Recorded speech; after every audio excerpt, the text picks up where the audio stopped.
Hello, on se retrouve aujourd'hui pour parler bilan du mois de mai et je suis hyper contente parce que j'ai pas mal de livres à vous présenter.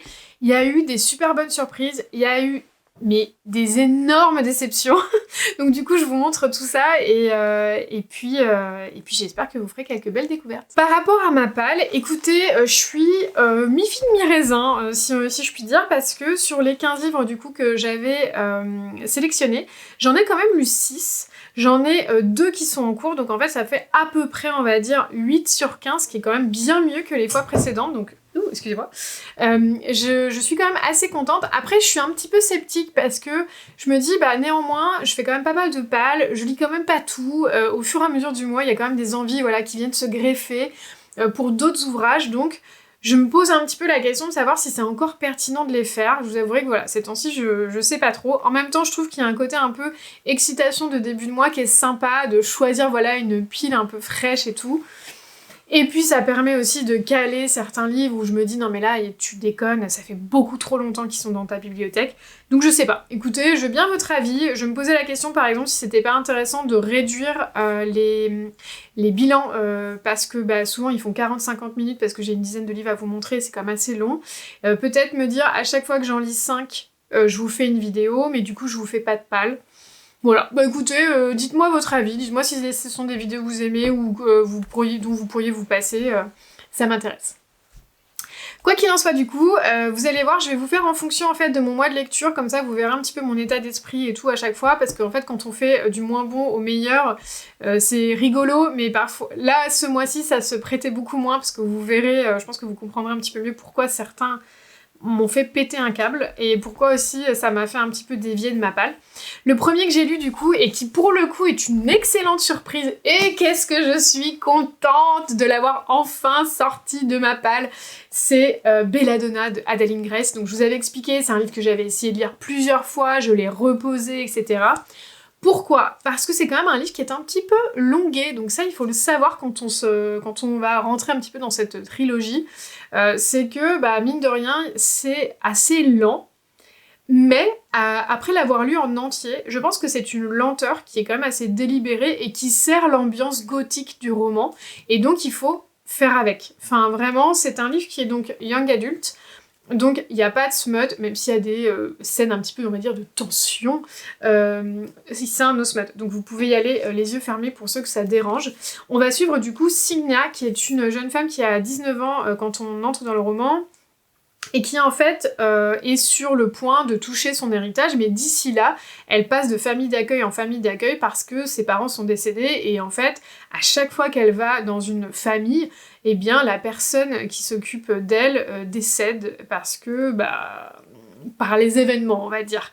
Et Sina, du coup, se pense un petit peu maudite, et du coup, tout le monde la pense un petit peu maudite également, jusqu'au jour où elle va rejoindre un manoir, où finalement, une partie de sa famille l'attend, qui sont plutôt sympas, mais il se passe des choses extrêmement étranges. La mère, en fait, est décédée d'une maladie très bizarre, la jeune fille, donc sa fille, est aussi malade et sur le point aussi de mourir, et Sina se dit mais c'est pas possible quoi, genre on me laisse jamais tranquille avec la mort.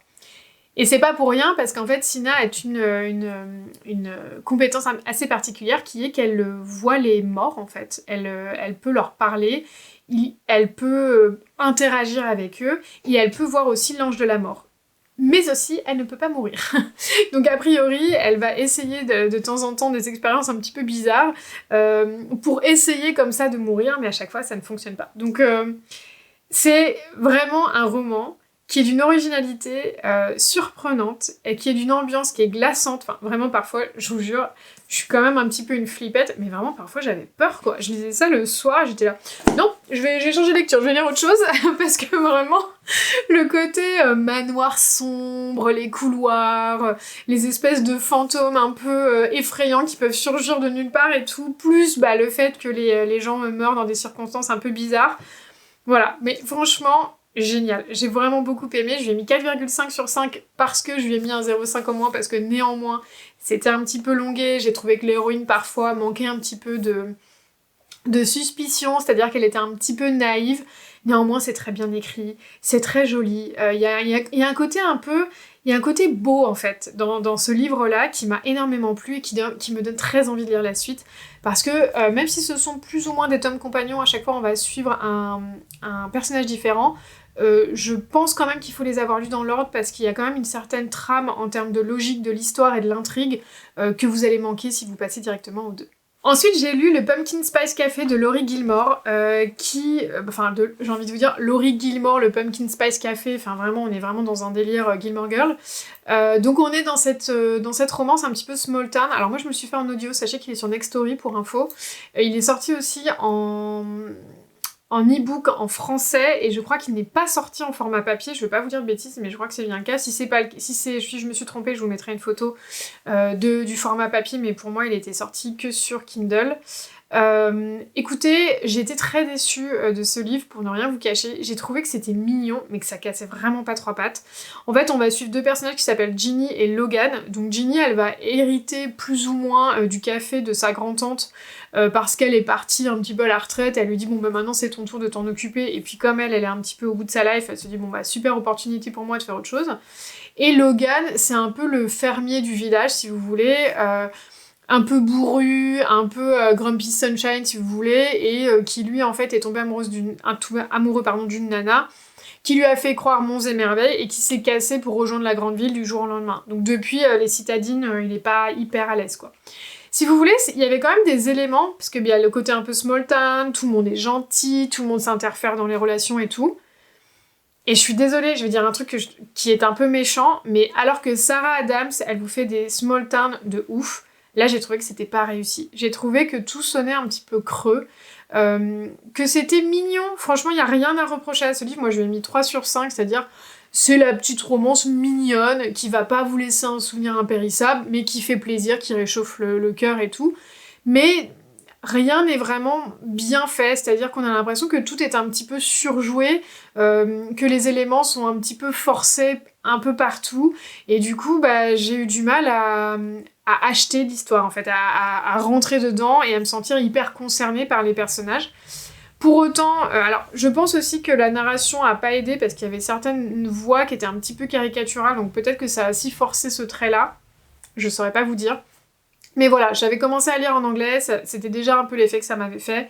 C'était un peu j'essaie absolument de faire une small town romance et je mets tout dedans. Enfin voilà, genre le Pumpkin Spice Café, enfin voilà, vraiment le truc small town romance en automne, quoi.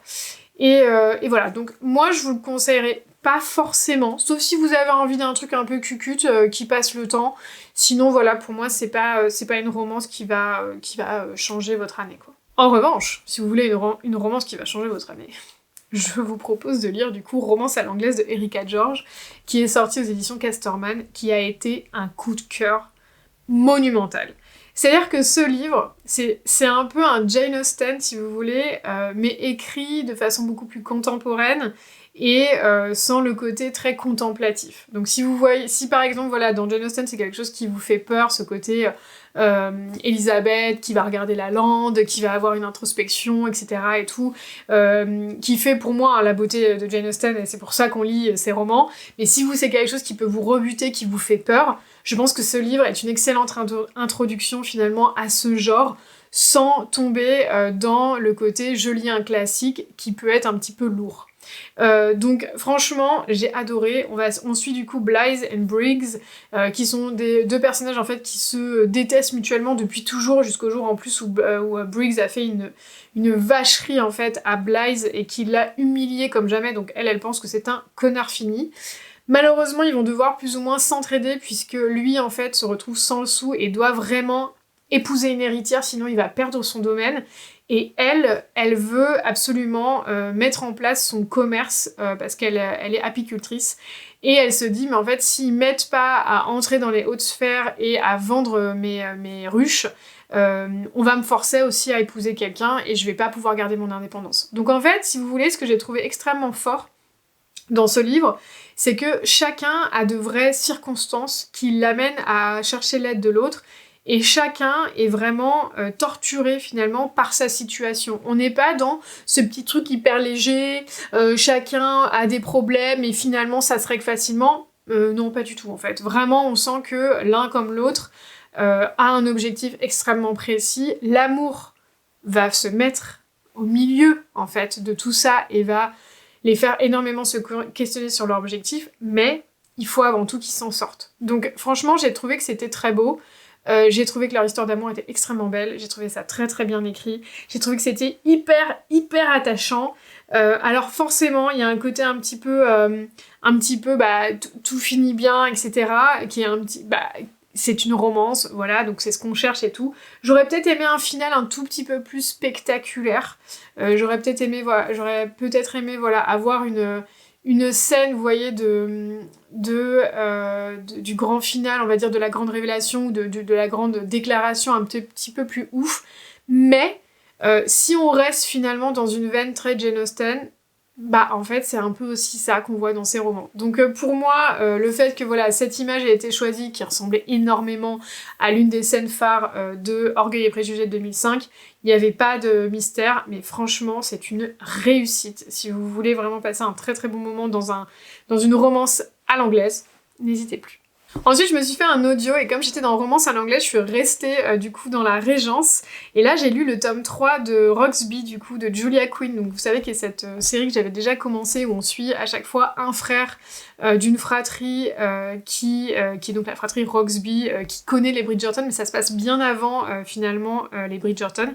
Et donc dans ce tome 3, qui est donc mon tome préféré des 4, je lui ai mis 5 sur 5. Franchement, j'ai adoré, c'est hyper cocasse, c'est hyper loufoque. On est du coup sur Poppy et Andrew. Donc Poppy, c'est un peu la nana qui a pas très envie de se marier, qui a envie d'être indépendante. C'est un peu une Elisabeth, vous voyez, d'Orgueil et Préjugés, mais un petit peu plus péchue, un peu plus drôle, vous voyez.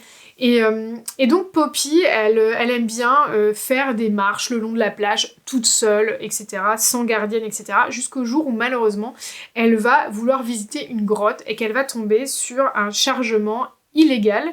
Et donc elle va être ramenée sur un bateau.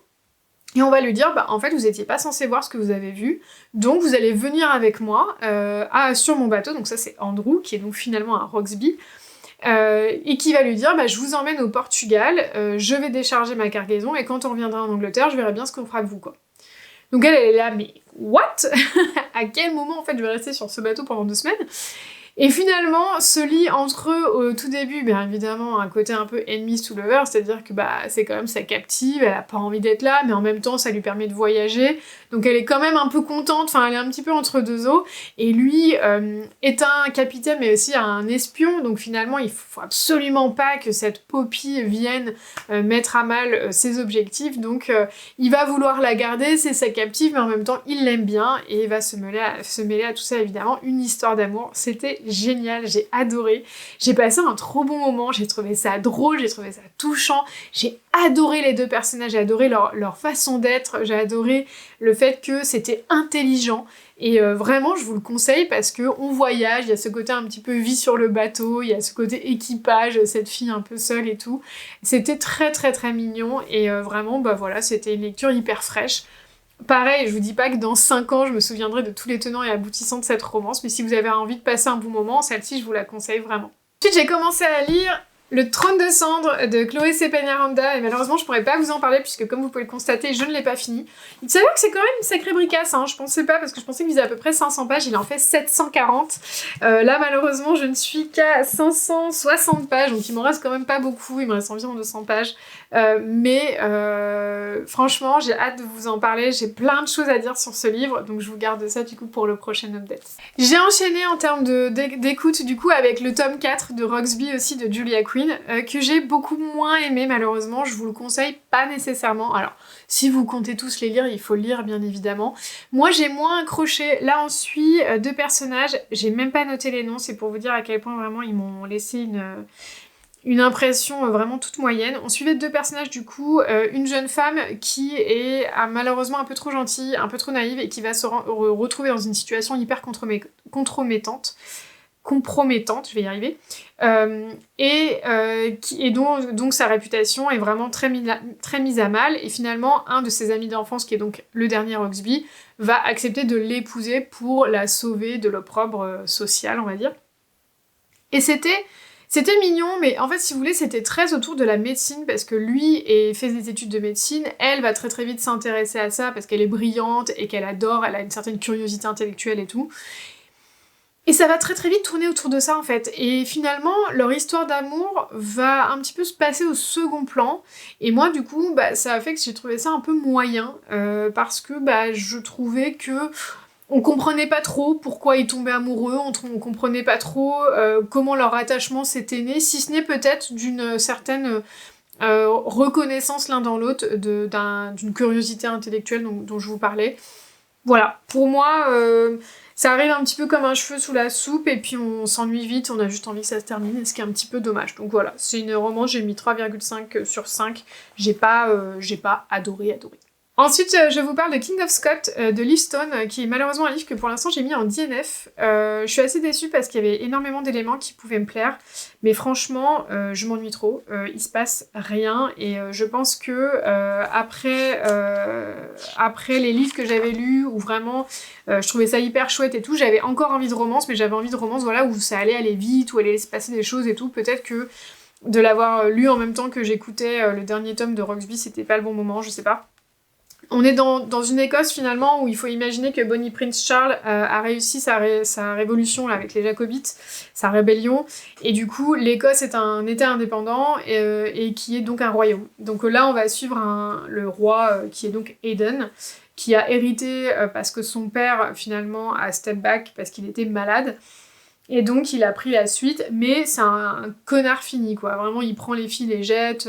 il est hyper désagréable avec tout le monde, enfin vraiment il a une image hyper détestable quoi. Et un jour il va tomber sur Hayley, qui est donc une jeune femme qu'il a connue dans son enfance, mais il l'a plus ou moins martyrisée quoi, en lui donnant le petit surnom sympa de Brioche. Et Hayley, en fait, c'est une pâtissière qui veut absolument faire ses preuves et qui a la chance de pouvoir intégrer la brigade du château, quoi. Donc forcément, elle se dit, c'est génial, c'est une opportunité en or, le seul truc qu'il faut que j'arrive à faire, c'est de pas le croiser, quoi. Bon, vous vous en douterez, ça ne fonctionne absolument pas. Et si vous voulez, c'était chouette parce qu'il y a un petit élément fantastique aussi qui vient se greffer, parce qu'on est dans un château d'Écosse ancien, donc il y a un côté un peu fantôme, etc.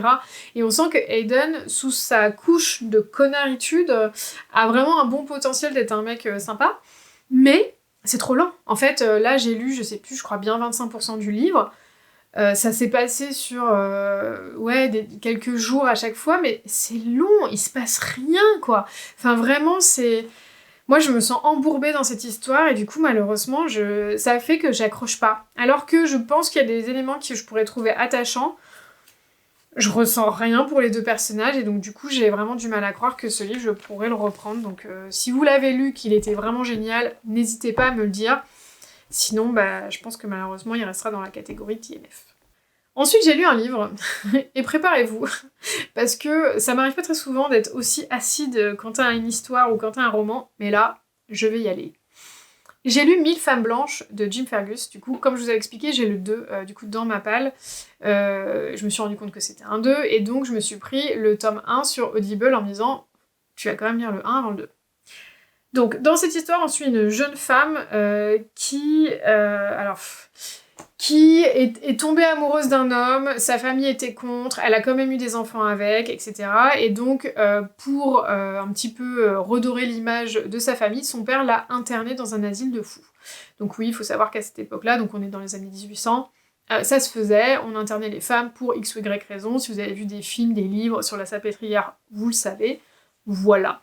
Donc, on a cette jeune femme qui est donc internée aux États-Unis dans une institution pour aliénés, qui subit tout un tas de traitements plus horribles les uns que les autres, jusqu'au jour où on lui propose en fait un marché, puisque le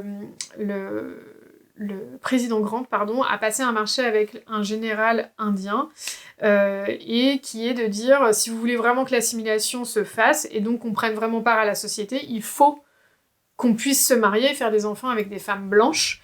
Sinon, on ne pourra pas vraiment prendre part du coup à la société de manière active. Et le général Grant a dit pas de problème, et en échange, vous nous donnez des chevaux. Voilà, l'histoire commence comme ça. Je ne saurais pas vous dire si c'est un fait avéré. Je vous mettrai une petite capture, je vais aller rechercher là, parce que je m'étais dit que je devais faire la recherche et j'ai oublié. Je sais pas si c'était un fait avéré ou pas, qu'il y a eu cette espèce de volonté voilà, d'échange.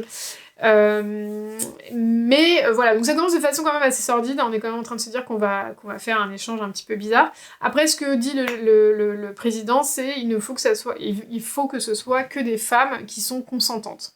Et donc ils vont aller les chercher où ? Ils vont aller les chercher en prison, dans des asiles de fous, et puis voilà, ils vont faire passer le mot dans la société pour voir si des femmes veulent prendre part à tout ça.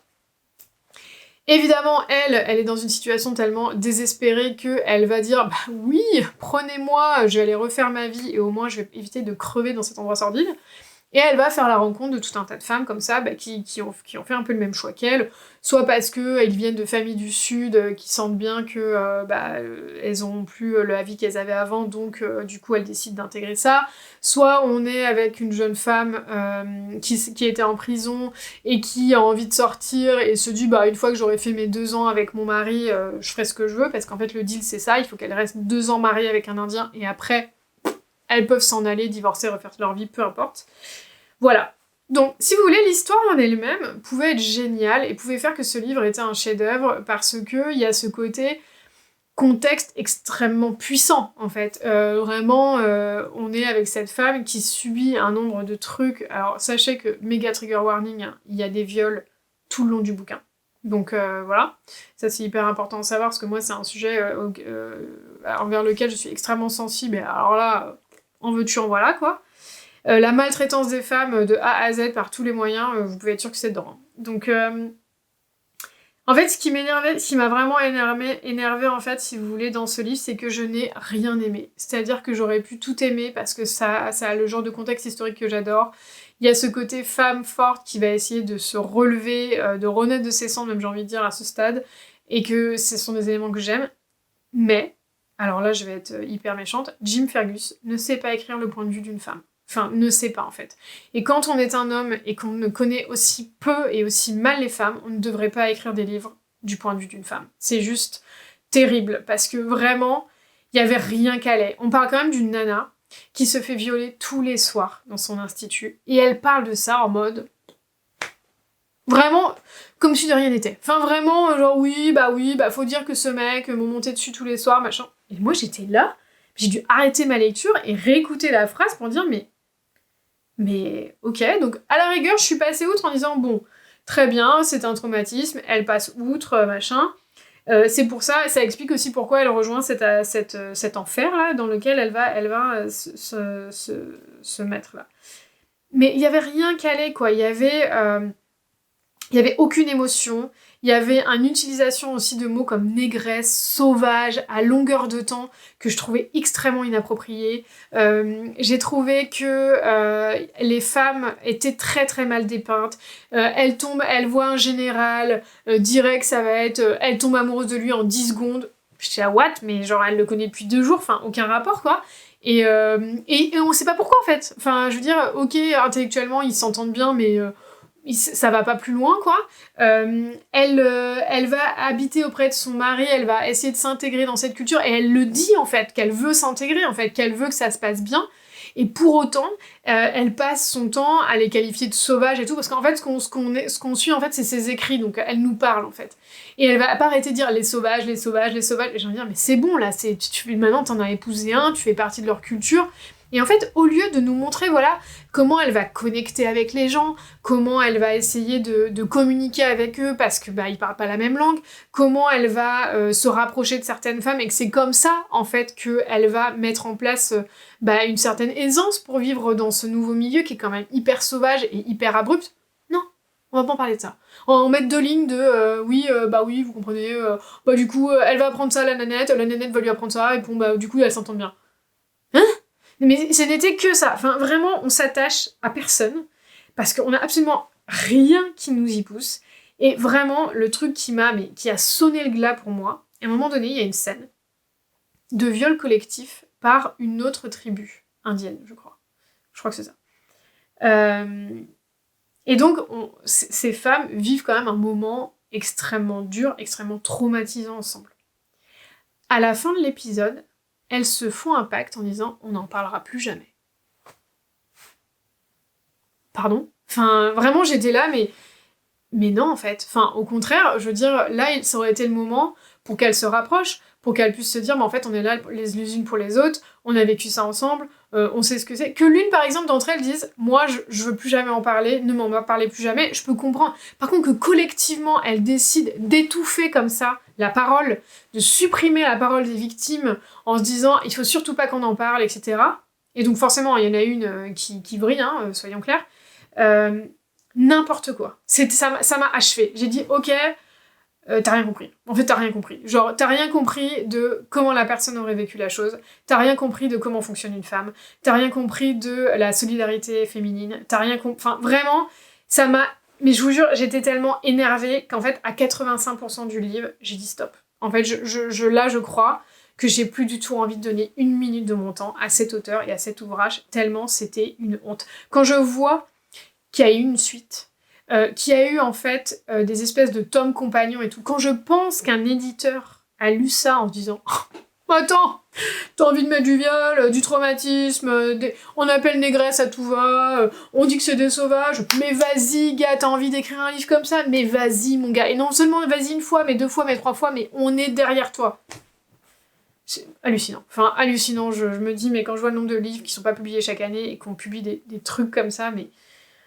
Voilà, bon bref, je pense que je vais m'arrêter là, vous avez compris, c'était nul, c'était sans intérêt, ne perdez pas votre temps. Enfin vraiment, je suis pas du tout du genre pour le coup à ne pas vous conseiller un livre. Je vais vous dire par exemple, c'était pas pour moi, je le mettrai pas en haut de ma liste, machin. Mais là vraiment ce livre, mais n'y allez pas. Enfin vraiment, vous allez perdre votre temps et si vous êtes une femme, ça va juste vous saouler, mais à tous les niveaux. Voilà. Ensuite, j'ai lu un autre livre qui malheureusement a été quand même une déception, c'est-à-dire que c'est un livre quand même que j'ai dû me forcer à finir parce que je voulais absolument connaître la fin, mais ça s'est pas très très bien passé. Alors bon, je pense que c'est pas une conséquence directe du coup de 1000 femmes blanches, je pense que vraiment juste, j'avais beaucoup aimé le tome 1, j'en attendais beaucoup de ce tome 2 qui est très court, qui est beaucoup plus court que le tome 1, et malheureusement il aurait peut-être pu être un peu plus long parce qu'il aurait fallu développer plein de choses. Alors la plume est toujours aussi fluide, c'est extrêmement young adulte, ça se lit tout seul. Moi j'ai toujours j'ai toujours adoré le fait qu'il y ait beaucoup de représentations dans ce livre, et ça j'ai trouvé que c'était un élément fort du roman.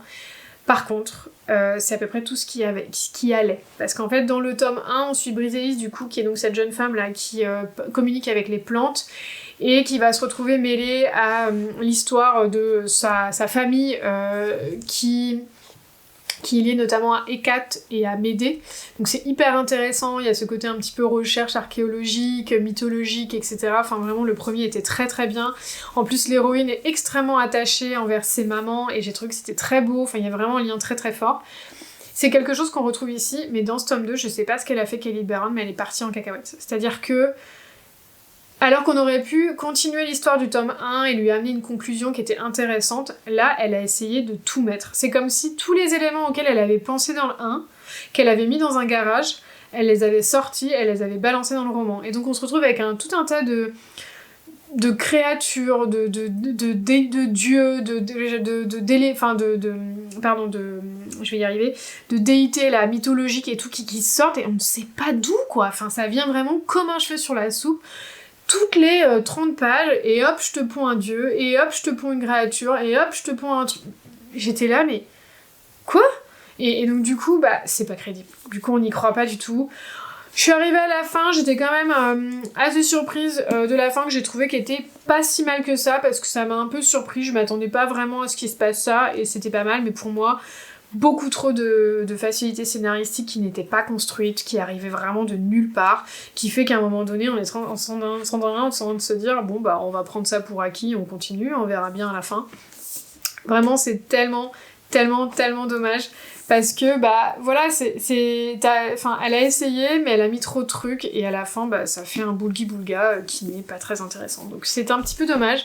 Je trouve que c'est dans l'ensemble une série qui était mignonne, qui a plein de bons éléments. Je pense par exemple que c'est le genre de série que je conseillerais à mes filles quand elles vont commencer à vouloir lire par exemple des choses un peu fantastiques, fantasy, parce que voilà, je pense qu'elles s'en accommoderont pour des premières lectures du genre. Mais moi qui avais commencé le genre par exemple avec Marissa Meyer et sa série Cinder, bah clairement on en est loin quoi. Donc voilà, on va dire que pour le côté originalité autour des plantes, pour le côté représentation, très chouette. Pour le côté fantasy fantastique, pas top. Ensuite, j'ai lu The Soulmate Equation de Christina Lauren que j'ai écouté en audio. Donc pareil, il est en français, même si son nom est en anglais, c'était un titre en français du coup qui est présent sur Nextory. Du coup, on va suivre Jess et River. Donc Jess est une jeune femme qui est dans les probabilités. Donc elle est analyste, on va dire, et elle est absolument férue de chiffres. Et malheureusement, elle a pas trop de chance en amour parce que voilà, elle est tombée enceinte très très jeune, elle a eu un enfant, et depuis elle s'est dit bah moi je me concentre sur ma fille, le reste ça m'intéresse pas. Et comme elle a dû beaucoup lutter en fait pour prendre bien soin de sa fille, je pense qu'elle a aussi énormément de mal à imaginer que quelqu'un vienne déstabiliser comme ça l'équilibre qu'elle s'est construite. Donc on est sur un personnage qui est intéressant, qui est assez carré, qui est assez solide et qui est assez authentique. Je veux dire, on pourrait l'imaginer dans la vie de tous les jours. Et donc Jess, un jour, va se faire embrigader par sa meilleure amie pour rentrer son nom dans une application nouvelle qui vient de sortir, qui est basée sur la génétique et qui en gros dit on va vous trouver la personne la plus compatible possible. C'est un peu comme dans Bridget Jones 3, vous voyez, avec Dr Mamour, là, qui a aussi une appli comme ça basée sur la génétique. Et donc elle va rentrer ses informations et tout, et elle va devenir un profil diamant ou platine, ou je sais plus trop quoi là. Et en gros, parce qu'elle a 97% de concordance avec un autre gars qui n'est autre que River, qui n'est autre que le fondateur de l'application, qui est vraiment dans un mode ultra grumpy, hein, donc lui, rentrer dans une relation et tout, il est pas forcément très engagé. Et donc, néanmoins, afin que l'application sorte, fasse le maximum de bruit et tout, ils vont finalement accepter de faire des rencontres l'un avec l'autre et de plus ou moins un fake dating, quoi. C'était super original en vrai, ça me donne vraiment envie de lire d'autres romans de ces autrices-là parce que j'ai beaucoup aimé la façon dont étaient construits les personnages, j'ai beaucoup aimé le fait qu'il y avait un vrai environnement familial autour de chacun d'eux qui fait qu'on comprend d'où ils viennent, on comprend leurs réactions, etc. et tout, et ça moi c'est quelque chose qui me touche beaucoup dans les romans, j'aime bien quand les personnages sont bien construits, c'est quelque chose qui me tient à cœur. Donc ça, j'ai beaucoup aimé. Par contre, j'ai trouvé que j'ai un problème par moment avec la plume qui était assez abrupte, c'est-à-dire qu'on était en plein dialogue, par exemple, et le chapitre s'est terminé. Et là, j'étais là, ils se répondent pas, comment ça ?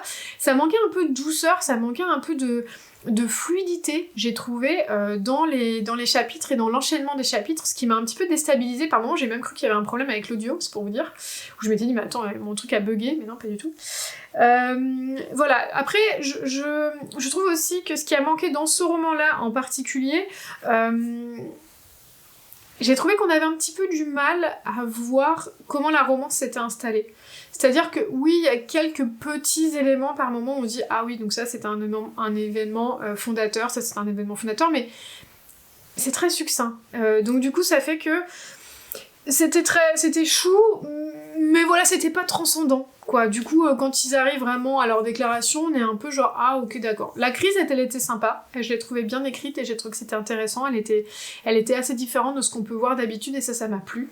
Par contre, il y avait un élément qui m'a dérangée, c'est qu'elle a une relation extrêmement toxique avec sa mère, et j'ai pas trouvé que ça menait très très loin, cette histoire-là, donc vous ferez votre propre opinion par rapport à ça, mais moi j'ai pas saisi ce qu'on avait essayé de me dire avec ça. J'ai pas compris, en gros, l'évolution du personnage, et c'est un peu dommage, donc, parce que c'était un élément qui était intéressant. Donc, je lui ai mis 3,5, c'est mignon, ça se lit très bien, ça me donne envie de lire d'autres livres de l'autrice, mais c'était pas un coup de cœur phénoménal. Ensuite, j'ai commencé à lire Belle Green d'Alexandra Lapierre, et malheureusement, je pense que je vais l'arrêter. Alors, pourquoi ? Pas parce que c'est pas un livre intéressant, pas parce que c'est pas un livre qui est extrêmement bien, parce que je pense que c'est juste un livre qui est pas pour moi. C'est-à-dire que j'aime beaucoup le thème, parce qu'on va suivre du coup, on est en 1900, aux États-Unis, et en fait on va parler du fait qu'il y a une loi qui est passée qui dit que si vous avez une goutte de sang noir, donc c'est-à-dire un ancêtre noir quel qu'il soit, même si c'est à 5 branches de votre arbre, alors vous devez vous déclarer comme noir. Et bien évidemment, dans l'Amérique puritaine et ségrégationniste de 1900, vous pouvez vous douter ce que ça a comme conséquence sur votre vie, en fait, quand vous avez un papier d'identité avec marqué le fait que vous soyez noir. Donc forcément, vous ne pouvez épouser qu'un noir, vous n'avez pas accès à plein d'endroits, en plus c'est en plein Jim Crow, donc il y a tout le côté, vous pouvez pas aller à l'université, vous pouvez pas manger au même endroit, vraiment, c'est assez terrible, etc. Donc ça, c'était un contexte qui était intéressant. Et finalement, Belle Green, elle va décider avec sa famille de se faire passer pour blanche, c'est-à-dire de dire sur ses papiers qu'elle est blanche parce qu'elle n'a pas vraiment de signe distinctif. Le seul truc qu'elle va faire, c'est qu'elle va dire à toute sa famille ok, mais on n'aura jamais d'enfant par contre, parce que elle pourrait très bien avoir un enfant noir, et donc ça mettrait en danger toute sa famille, parce que du coup, le fait de se faire passer pour blanc peut vous mener en prison. C'est assez chaud. Je crois que ça tu peux mener en prison, je me demande si tu ne te fais même pas lyncher ou un truc comme ça, donc c'est assez délire, quoi. Et donc Belle Green, elle, c'est une amoureuse des livres, et donc on va suivre son parcours là au début de l'histoire où elle va devenir bibliothécaire. Donc c'est assez intéressant parce qu'on sent vraiment une vraie passion pour les ouvrages anciens, les belles reliures, etc. Et elle va devenir petit à petit vraiment une pointure dans ce milieu-là. Et là, moi j'en suis où elle a atteint un poste qui est très intéressant. Mais si vous voulez, ce qui me dérange dans ce livre, c'est que j'ai l'impression un petit peu qu'on me raconte l'histoire de Belle Green, mais je la ressens pas. J'arrive pas en fait à m'accrocher au personnage, j'arrive pas à ressentir avec elle les émotions qu'elle ressent, je ressens pas sa peur, je ressens pas sa passion, je ressens pas l'amour qu'elle développe pour certains personnages, et c'est un peu ça que je lui reproche, j'arrive pas à rentrer dedans. Donc je pense que c'est un récit un petit peu biographique, hyper beau, hyper intéressant, mais voilà, pour moi il manque le côté émotionnel qui fait que j'accroche vraiment avec l'histoire. Donc je suis pas sûre que je vais continuer malheureusement, on verra. Peut-être qu'à un moment donné ça va me reprendre, je vais avoir envie quand même d'avoir le fin mot de l'histoire de Belle Green. Mais là, vous voyez, j'ai lu 25% et pour le moment, je l'ai mis en pause. Ensuite, on va finir sur 2 bangers, les amis, et ça me fait tellement plaisir de vous les présenter. On va commencer par Five Broken Blades de Mai Corland. J'avais dit qu'elle s'appelait Mia, mais elle s'appelle Mai. J'ai tellement aimé ce livre. Je l'ai écouté en audio du coup sur Nextory parce qu'il est enfin arrivé. J'ai adoré. En fait, j'ai adoré. Je saurais même pas vous dire pourquoi. Je vais quand même essayer. On suit du coup, c'est un roman choral, donc on suit tout un tas de personnages en fait dans un monde où on est dans un royaume où il y a un tyran qui a une couronne, et en gros on explique que le pouvoir vient de sa couronne et que ça le rend immortel. Et soit dit en passant, il est absolument affreux, c'est-à-dire que voilà, il y a plein de lois hyper sanguinaires, il y a plein de gens qui sont dans la pauvreté, la famine, etc. Enfin bref, c'est terrible. Il y a tous les comtes, les ducs, tout ce que vous voulez, ont un pouvoir de fou. Excusez-moi, ça me gratte, un pouvoir de fou, et donc du coup imposent leurs lois sur leurs terres, mais il y a limite de l'esclavage, enfin bon bref, c'est une horreur, on est dans un monde, c'est une horreur. Et on va suivre tout un tas de personnages en fait qui vont, bon gré mal gré, se lancer dans la quête qui est donc de tuer finalement le roi, le dieu roi, donc le tyran. Donc vous allez avoir une nana qui est une voleuse et qui va devoir aider à enlever la couronne de la tête du roi pour qu'on puisse le tuer. On va avoir un ancien garde du roi qui va retrouver finalement son amour de jeunesse et qui va essayer de le remettre sur le trône puisque son amour de jeunesse est le frère du roi. Enfin, il y a tout un tas de personnages comme ça. Il y a une nana aussi qui est hyper intéressante, qui va absolument sauver sa sœur et qui se dit si j'arrive à faire cette mission, alors on me rendra ma sœur. Chacun en gros a vraiment ses raisons pour prendre part à cette aventure et réussir surtout l'aventure. On sent que c'est vraiment...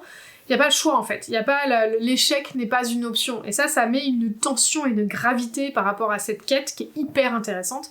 Les personnages sont tous extrêmement bien écrits, c'est-à-dire qu'on sent qu'ils ont tous un truc à cacher, qu'ils sont tous là pour des raisons dont ils ne dévoilent absolument pas tout, qu'ils se font confiance, mais en fait ils ne se font absolument pas confiance, et donc du coup ça fait un espèce d'imbroglio de personnes là, hyper intéressant, mais où se mêle défiance toutes les 5 minutes, c'est génialissime. Alors c'est super introductif, sachez-le, c'est-à-dire que vraiment on a 90% du bouquin sur on va mener une quête et 10% du bouquin sur la quête est menée, et on arrive même à la fin, on dit ah ouais ok c'est fini, ah bah ok très bien, ça en est hyper surprenant, mais une fin incroyable. Moi je suis arrivée à la fin, j'ai fait mais il me faut la suite en fait, et vraiment je vous le conseille. Alors il y en avait certains qui avaient dit ça fait comme Six of Crows.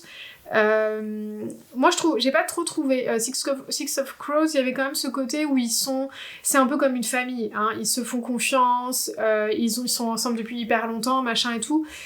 Là, et bon, certes il y a le côté on se réunit pour une quête et tout, mais il y a pas ça dedans, il y a pas justement ce côté un peu ils se font confiance, ils s'aiment les uns les autres et tout, parce que comme chacun est là avec plus ou moins l'intention de trahir les autres, pas vraiment.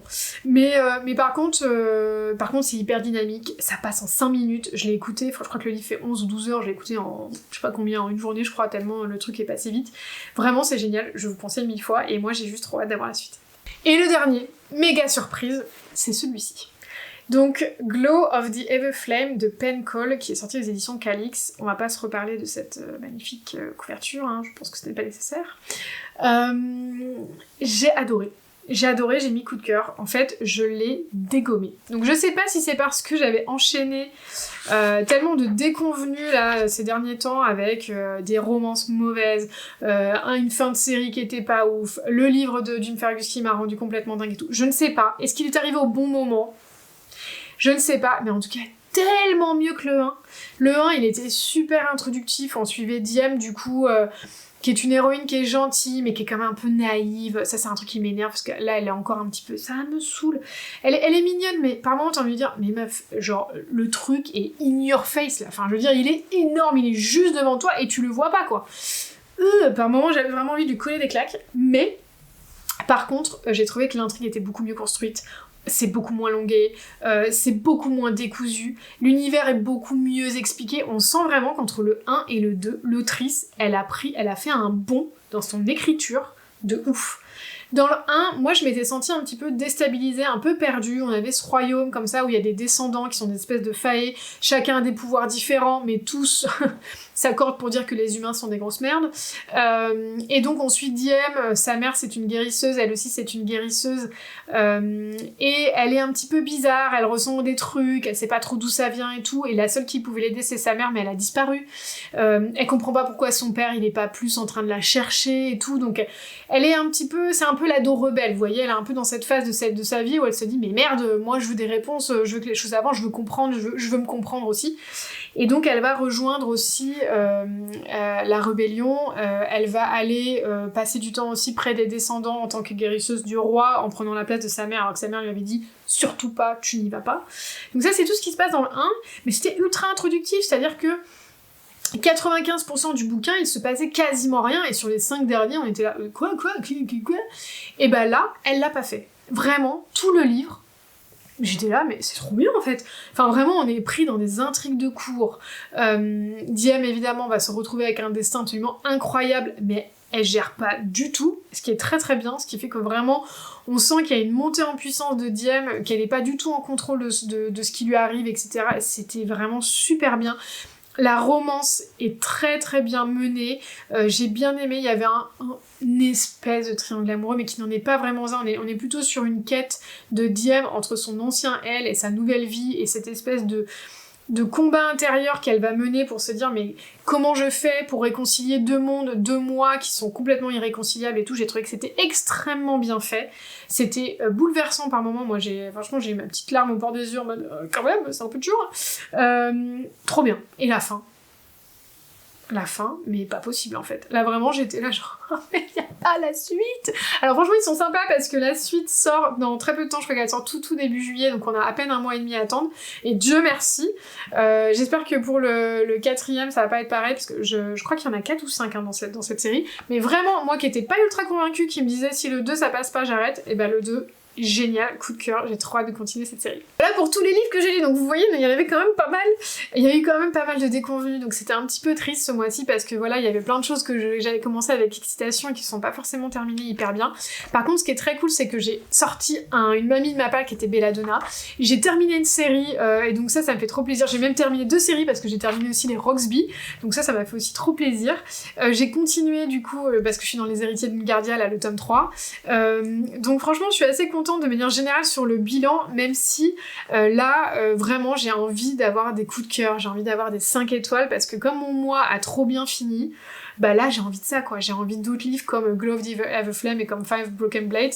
Donc c'est ça aussi qui m'a fait un petit peu penser à ma palle et en me disant allez, prends vraiment des livres où tu sens que ça va te transporter et tout, parce que ces temps-ci tu t'es beaucoup imposé des livres, mais au final ça a été des échecs, et peut-être aussi parce que tu te les étais imposés. Donc je me pose pas mal de questions, donc là au mois de juin je vais beaucoup suivre mes envies, donc on va voir si j'arrive à suivre ma palle ou pas. On verra bien. Et puis au mois de juillet, comme j'ai un voyage assez loin, pareil, je pense que je partirai dans ce mood-là. Voilà, trêve de blabla pour moi, parce que comme d'habitude, cette vidéo va faire 3 plombes. J'espère que ça vous aura plu. Dites-moi ce que vous en avez pensé, comme toujours, ça me fait trop plaisir de vous lire en commentaire. Dites-moi ce que vous êtes en train de lire, ou quel a été votre méga dernier banger, que comme ça je l'ajoute à ma liste. Ça me ferait trop plaisir aussi de rajouter comme ça des livres coup de cœur. En attendant, je vous souhaite de passer comme toujours de merveilleuses lectures, et je vous dis à très bientôt. Bye bye.